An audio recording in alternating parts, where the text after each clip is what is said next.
Bom, primeiro, boa tarde a todos. Quero agradecer mais uma vez o convite para estar aqui junto com os colegas, falando um pouco sobre o livro e, inclusive, a continuidade desse debate. O capítulo de livro que eu trabalhei nesse livro que nós estamos lançando aqui hoje, ele se refere basicamente à análise da evolução nos mercados financeiros do imediato pós-guerra, mas incorporando especialmente o período mais recente, depois de 2008 e 2009. E para isso, como não poderia deixar de ser, a gente retomou um artigo do professor Luciano de Beluso, da década de 80, no qual eles destacam a questão da determinação do câmbio ter um elemento altamente especulativo, né? Mostrando como as inovações financeiras dos anos 70 e a internacionalização financeira, elas avançam no elemento especulativo do câmbio, levando uma possibilidade de volatilidade enorme, elementos que afetam profundamente os mercados periféricos que não têm moeda forte.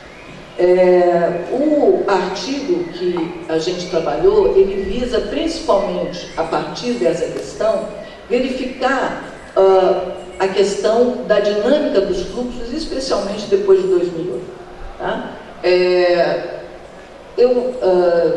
Quando a gente fez o lançamento do livro em Campinas, na minha fala, eu me ative muito à retomada do artigo inteiro. Então, hoje aqui eu não quis fazer a mesma coisa, até porque tem algumas pessoas que já estavam lá, e quis trazer também alguns outros elementos que nos levem ao avanço da discussão, inclusive do debate do financiamento e desenvolvimento. Quer dizer, nós trabalhamos com a discussão de finanças e desenvolvimento e financiamento e desenvolvimento. E também articular alguns dos elementos que a gente trabalhou com o momento atual que a gente vive da PEC 55 agora. Também relacionando aqui com o que a gente acabou de ouvir. Bom, um dos elementos que a gente está chamando a atenção, que é sobejamente conhecido por todos que estão aqui, uma vez que trabalham conjuntamente com a mesma problemática, é a questão do avanço das finanças, puxado basicamente pela dinâmica de fluxos interrelacionado à liquidez determinada principalmente pela dinâmica dos mercados financeiros centrais. E de que forma os países periféricos com moedas subordinadas, eles se circunscrevem a essa dinâmica dos fluxos, ainda que, obviamente, tenham dinâmicas próprias de financiamento, né? No entanto, esses países que não têm moeda forte, eles são subordinados a esses fluxos. No caso específico do Brasil, que tem um diferencial de juros enorme, ele é especialmente especulativo dentro dessa dinâmica. Na análise que a gente mostrou e que é demonstrada por vários artigos, especialmente o pessoal da UNCTAD puxando bastante essa discussão, depois de 2008, a dinâmica dos fluxos financeiros, ela continua fortemente puxada por elementos especulativos. Enquanto que o período imediatamente anterior, os investimentos diretos tinham puxado basicamente a dinâmica, e os investimentos em carteira vindo em segundo lugar, logo no imediato, 2008 e 2009, você vai ver que os fluxos internacionais de capitais, eles passam a ser mais fortemente puxados pelos investimentos de portfólio. Este é um elemento importante, porque, na verdade, as finanças se tornam, inclusive, mais especulativas do que no período 2003, 2008.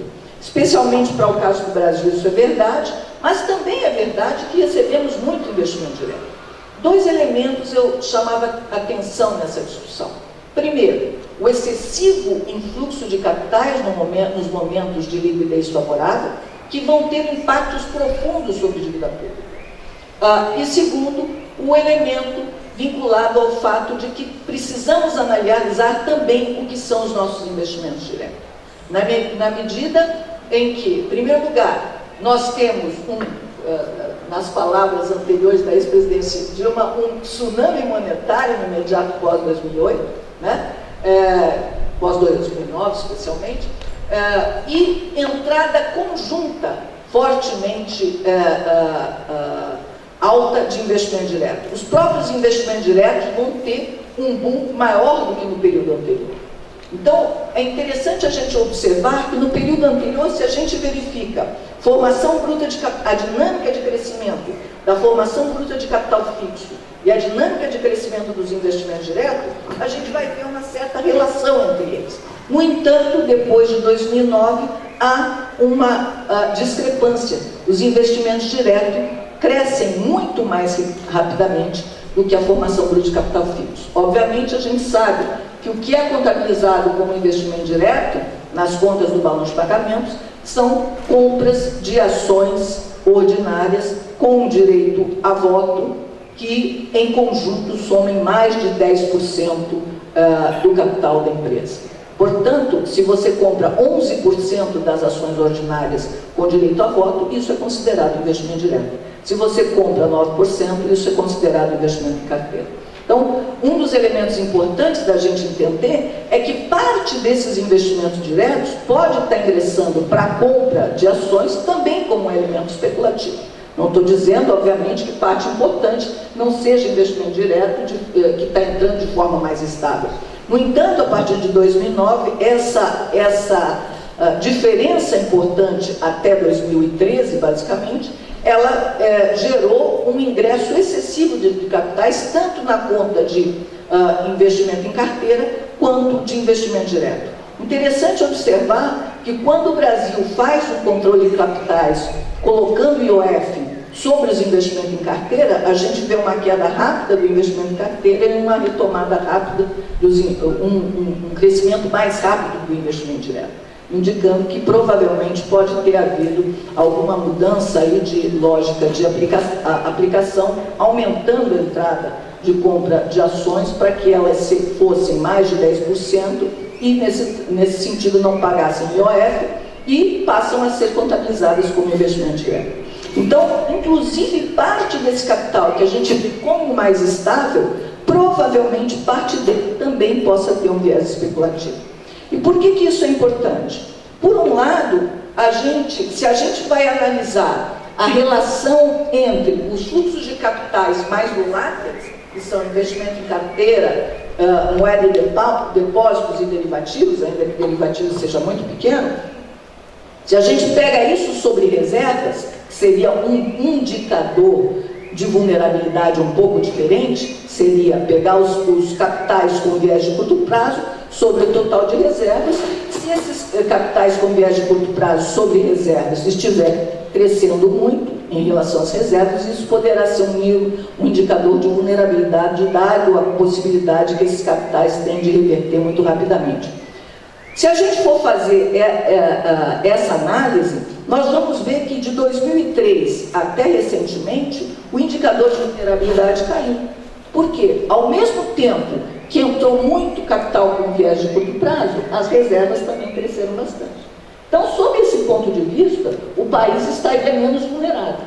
Especialmente se a gente analisa que parte dos investimentos em carteira que ingressaram comprando títulos da dívida interna e, portanto, não são em dólar, e nisso também são indicador de melhor condição de relação de perfil, de relação com o exterior. No entanto, uma das coisas que eu queria chamar a atenção, ao mesmo tempo que o indicador de vulnerabilidade cai, a gente vê um aumento expressivo dos capitais com perfil de curto prazo, que são os investimentos em carteira, e eu coloco ainda como uma parte que a gente não consegue contabilizar, obviamente, dos investimentos diretos. Qual é o problema disso? O problema disso é que esses capitais podem reverter muito rapidamente. E isso leva a que você continuamente queira manter reserva em níveis muito altos. E continuamente você esteja olhando o que os capitais internacionais estão, entre aspas, pensando sobre isso. Então nós temos uma dinâmica dupla aí que afeta profundamente a dívida pública brasileira. Em primeiro lugar, nos momentos de entrada excessiva de capital, você compra o excesso de reservas, né? Isso gera um ativo do governo, que é aplicado nos mercados financeiros globais, gerando uma taxa de juros muito baixa, e ao mesmo tempo você comprou essas reservas emitindo a dívida pública para comprar essas reservas. Ocorre que essas reservas são aplicadas em mercados financeiros globais com taxa de juros muito baixas, e a dívida que você lançou para comprar as reservas pagam juros, obviamente, muito mais altos. Esse diferencial de juros gera um aumento importante de dívida para o país. Este é um dos elementos que nós estamos verificando na atualidade, que não se refere apenas à questão do nível de juros, que já é um elemento que puxa a dívida para cima, especialmente a sua rolagem, mas também a decisão de compras de ativos e passivos, a relação entre ativos e passivos e o diferencial de juros gera impactos profundos sobre a dívida pública. Quanto maior a entrada desses capitais voláteis em momentos de liquidez internacional, maior o potencial que você tem de querer comprar esse excesso de reservas para não gerar um câmbio excessivamente valorizado, e isso gerar impactos profundos sobre a dívida pública. Este é um elemento financeiro que em nenhum momento é analisado, por exemplo, quando estamos discutindo agora a PEC. E não é só isso. Além do mais, nós temos a questão da própria volatilidade do câmbio, que gera a questão de você fazer uma política cambial tentando manter as reservas e fazendo o quê? Lançando swaps cambiais, que também, em momentos de instabilidade, podem gerar perdas profundas, né, para o governo, que foi o que aconteceu em 2015. Nós tivemos perdas com juros enormes pela atuação com os swaps cambiais, que gerou um salto importantíssimo na dívida pública. Então, em 2015, a gente vê uma dinâmica completamente entrecruzada. Nós vemos, ao mesmo tempo que nós temos uma redução, uma piora do resultado primário, né, de 1,1% do PIB, ao mesmo tempo nós temos fatores financeiros da dívida ligados à política monetária, à política cambial e à manutenção das reservas internacionais, além da própria rolagem da dívida, que geram gastos com juros na magnitude de 8,5% do PIB. Essa segunda parte da dívida absolutamente não é analisada e é completamente articulada à dinâmica das finanças globais e a questão de que nós temos diferenciais de juros escrochantes. Um dos elementos que a gente coloca aqui no debate do livro é de que uma não transformação importante nos governos, tanto do ex-presidente Lula quanto da ex-presidenta Dilma, é de que nós tivemos uma não transformação importante nesse lado das finanças, assim como tivemos não transformações importantes no que se refere à estrutura produtiva. Não houve um combate mais aguerrido a essa questão, tanto do diagnóstico do diferencial dos juros, continuamos mantendo a política do triplé macroeconômico com a lógica do combate à inflação via a política de metas, que tem por detrás a ideia de que a inflação é essencialmente uma inflação de demanda. Quer dizer, não trabalhamos com o debate da inflação vinculada a seus impactos de custos e muito menos também a própria discussão interna aí de choques de custos, quanto à questão das próprias correlações de forças internas que também afetam a dinâmica inflacionária. Então nós tivemos não transformações importantes e não transformações de discurso também, que nos levam a essa armadilha, de que no momento em que há uma queda do crescimento e que a receita cai profundamente, nós geramos um déficit primário que, ao mesmo tempo, vem com um salto muito grande na dívida pública. Ora, mas esse salto enorme na dívida pública que se dá em 2015 não se deve meramente ao déficit primário, se deve essencialmente a fatores financeiros da dívida. À medida que nós não modificamos essa questão da articulação das finanças, e mais do que isso, não modificamos o discurso nós caímos na armadilha de que o desajuste está no resultado primário. Isso acontecendo a despeito de todo o período 2003 a 2013, nós temos tido sempre superávites primários. Por quê? Porque a taxa de crescimento das receitas foi maior do que a taxa de crescimento das despesas. Então, justamente em 2014 e 2015, quando há uma queda expressiva da arrecadação pela queda do crescimento, vinculada a problemas de demanda, isso é verificado e analisado como um boom de gastos efetuado pelos últimos dois governos. Não adianta, parece que não adianta você mostrar que a taxa de crescimento da despesa foi inferior à taxa de crescimento das receitas durante o período todo. A única análise que aparece é a análise de que despesas sobre PIB cresceram. Óbvio.